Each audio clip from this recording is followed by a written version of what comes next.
3টা ছিল রবিবারের সকালবেলা। এখন বাজে 10টা 10। এখন তাড়াহুড়ো করে যাচ্ছি স্টেশনে, কারণ এই ট্রেনটার পর আর ট্রেন নেই। ভাবছো কোথায় যাচ্ছি? যাচ্ছি হচ্ছে একটু মাসির বাড়ি, কারণ আগের দিন ছিল মনসা পুজো আর আমার কাজের জন্য আমি যেতে পারিনি। আর আমার জন্য বাড়ির কেউই যায়নি, তো আমাকে ফেলে আবার যাবে, যার জন্য আর কি। বাড়ির সবাই বলতে আমি, মা আর বোন। আর বলতে বলতে এদিকে ট্রেনে চেপে পড়েছি, ওদিকে বৃষ্টিও আরম্ভ হয়ে গেছিলো। আর ট্রেনে চেপে মনটা একটুখানি খারাপ হয়ে গেলো, কারণ জানলার ধারে সিট পাইনি তার জন্য। যাই হোক, কিছুক্ষণ পর আবার পেয়ে গেছিলাম। আর ট্রেনে উঠলেই তো আমাকে খেতে তো হবেই, কারণ খাওয়া ছাড়া আমি অসম্পূর্ণ। তো এদিকে নিয়ে নিয়েছিলাম একটা ঝুড়ি ভাজা। তো খেতে খেতে ওদিকে পৌঁছে গেছি মাসির বাড়ি। আর এসে এদিকে চেঞ্জ করিনি, আগে খাওয়া দাওয়াটা সেরে নিলাম, খুব খিদে পেয়েছিল। আর খাওয়া দাওয়া সেরে নিয়ে একটুখানি ঘুমিয়ে নিয়েছিলাম। ঘুমিয়ে নিয়ে যে ঘুম থেকে উঠে রেডি হয়ে গেছি, এখন মেলায় যাব। আর বৃষ্টি হয়েছিল বলে মেলাতে একদম কাদায় ভর্তি হয়ে গেছিলো।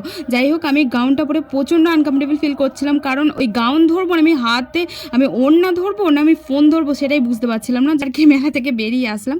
আর ওদিকে খাওয়ার মধ্যে খেয়েছিলাম শুধুমাত্র একটু ফুচকা।